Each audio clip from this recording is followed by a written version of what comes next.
Ramadan itu keutamaannya besar. Allah itu melakukan 3 perkara yang Allah tidak pernah lakukan di bulan-bulan yang lainnya.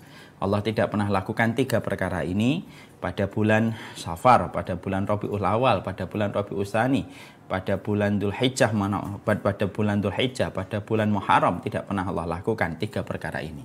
Apa yang Allah lakukan pada bulan Ramadan yang Allah tidak pernah lakukan pada bulan-bulan yang lainnya, untuk menunjukkan keistimewaan Ramadan, bahwasanya Ramadan itu selayak kita berada pada taman yang sangat indah. Panoramanya memanjakan mata. Hidung kita tersisipi dengan bau yang sangat harum mewangi ketika kita berada di tengah taman yang indah itu.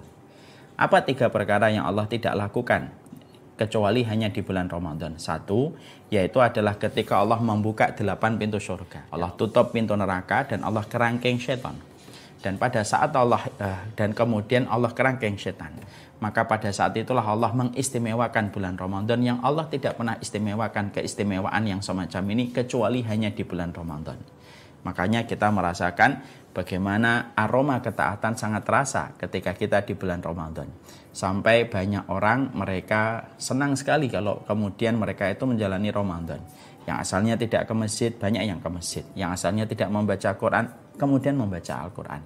Yang biasanya susah bangun di sepertiga malam, maka dia akan bangun di sepertiga malam. Setidaknya mempersiapkan sahur untuk keluarganya dan dia bersiap-siap untuk sahur. Kenapa ketaatan-ketaatan yang semacam ini yang biasanya susah kita lakukan di bulan Syawal, susah kita melakukan di bulan Dzulqa'dah, tapi begitu ringan kita melakukannya di bulan Ramadan, karena kita mendapatkan 3 fasilitas pendukung yang Allah tidak berikan. 3 fasilitas pendukung ini kecuali hanya di bulan Ramadan. Pintu surga dibuka, makanya sampai aroma ketaatannya terasa di atas muka bumi. Maka nerakanya ditutup rapat, maka kemudian setannya dibelenggu. Dan itulah yang menjadikan akhirnya Ramadan itu luar biasa. Dan inilah 1 bulan yang kita sebentar lagi dalam hitungan jam kita akan memasuki bulan ini. Makanya inilah yang menjadikan kita ingin menghargai bulan ini.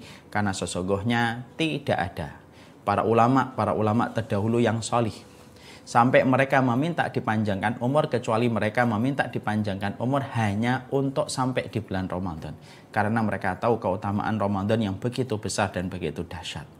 Makanya Ibnu Rajab Al-Hambali menyampaikan melalui salah satu perkataan beliau yang terkenal, bahwasanya para sahabat Nabi kaitannya hidup mereka dengan Ramadan, maka mereka para sahabat Nabi membagi hidup mereka dengan Ramadan dengan 2 kelompok, dengan 2 waktu.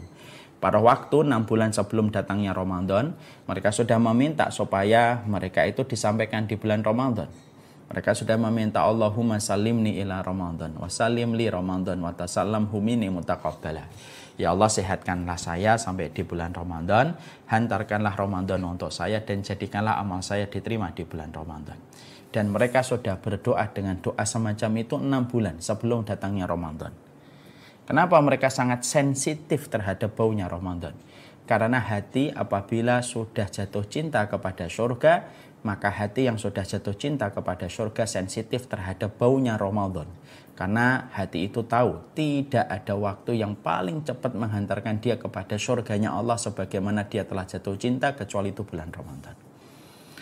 Hati kalau semakin kotor, semakin tidak sensitif dengan Ramadan. Akhirnya dia tidak merasa, tahu-tahu tinggal hitungan jam dia baru merasa kalau datang Ramadan dalam kehidupan dia. Dan itulah yang kita khawatirkan kalau kita termasuk yang semacam itu.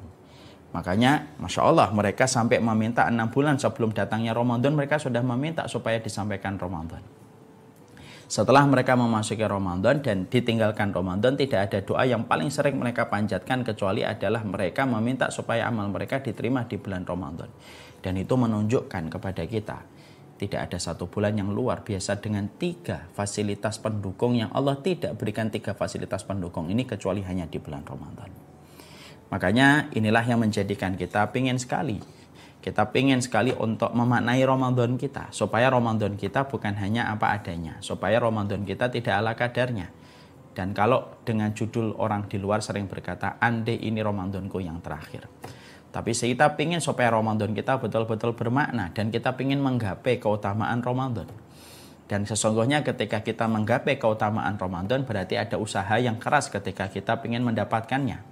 Bukankah orang yang ingin mendapatkan puncaknya gunung maka usahanya itu lebih keras daripada orang yang tidak ingin mendapatkan puncak gunung? Orang kalau dia pergi ke gunung, ada yang niatnya hanya untuk jalan-jalan. Kalau nggak kuat turun. Ada orang yang menetapkan tujuan ketika dia pergi ke gunung, saya harus sampai di puncak. Siapapun yang menetapkan tujuan yang tinggi, maka usahanya pun disertai dengan usaha yang lebih keras. Dan kita ingin bahwasanya ketika Ramadan itu datang dalam kehidupan kita, kayak kemudian gunung, maka kita tidak ingin berhenti di pos 1, kita tidak ingin berhenti di pos 2, kita tidak ingin berhenti di pos 3. Tapi kita ingin untuk berhenti di puncaknya, karena di puncak ada pemandangan yang indah yang tidak akan pernah mampu dikalahkan dengan pemandangan di pos 1, 2, dan 3. Itu yang kita inginkan. Makanya inilah yang menjadikan kita akhirnya memahami. Berarti ada effort yang harus dilakukan. Makanya kenapa kita harus mempelajari tentang fikihnya Ramadan pada kesempatan pagi kali ini. Kita ingin mempelajari tentang fikihnya Ramadan karena kita ingin sampai puncak. Berarti kalau sampai puncak bekalnya harus lebih banyak. Kekuatannya harus lebih ekstra. Energinya harus lebih besar kalau ingin sampai ke puncak. Dan kita ingin bahwasanya Ramadan ini tidak hanya menghantarkan kita kepada pos 1, pos 2, pos 3. Tapi kita ingin sampai ke pos puncaknya, kepada puncaknya. Karena kalau sudah di puncak gunung, matahari itu terasa jauh lebih indah daripada matahari yang kita lihat di daratan Bekasi. Dan ini menunjukkan kepada kita, Masya Allah, inilah yang kita lakukan. Dan kita ingin tahu tentang Ramadan ini dari berbagai macam sisi ilmu. Karena kita ingin supaya Ramadan kita tidak apa adanya dan Ramadan kita tidak ala kadarnya.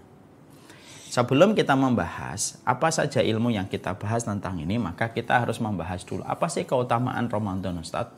Walaupun mungkin sebagian dari para santri dan para santriwati sudah ada yang mendengar pada kajian kita beberapa hari yang lalu.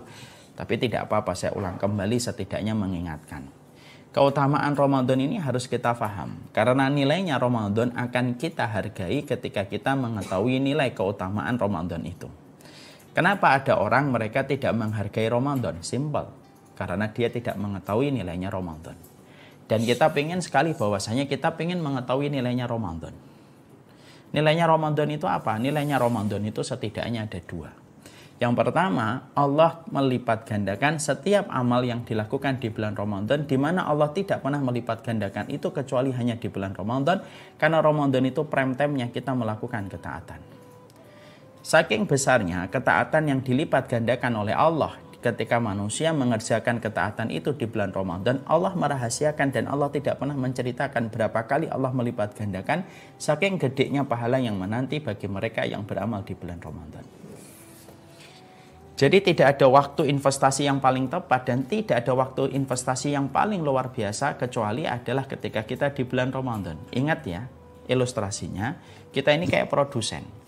Amal ibadah kita itu adalah dagangan kita, barang kita. Allah itu pembeli. Ya, alat tukarnya yaitu adalah surga. Ketika kita mengilustrasikan semacam itu, dan banyak ulama yang mengilustrasikan semacam itu, berarti tidak ada investasi untuk menjual produk-produk yang kita miliki kepada Allah sebagai pembeli dengan alat tukarnya yaitu adalah surga, kecuali di bulan Ramadan. Makanya Rasulullah SAW mengatakan, ala inna sil'atallahi ghaliyah, ala inna sil'atallahi yal jannah. Rasulullah SAW mengatakan sesungguhnya barangnya Allah itu mahal. Sesungguhnya barangnya Allah itu adalah mahal dan barangnya Allah itu adalah surga. Dan tidak ada satu transaksi yang paling cepat untuk mendatangkan profit supaya kita mampu mendapatkan ridha dan surganya Allah kecuali di bulan Ramadan. Saking keistimewaan yang dimiliki Ramadan yang tidak dimiliki sama bulan-bulan yang lainnya.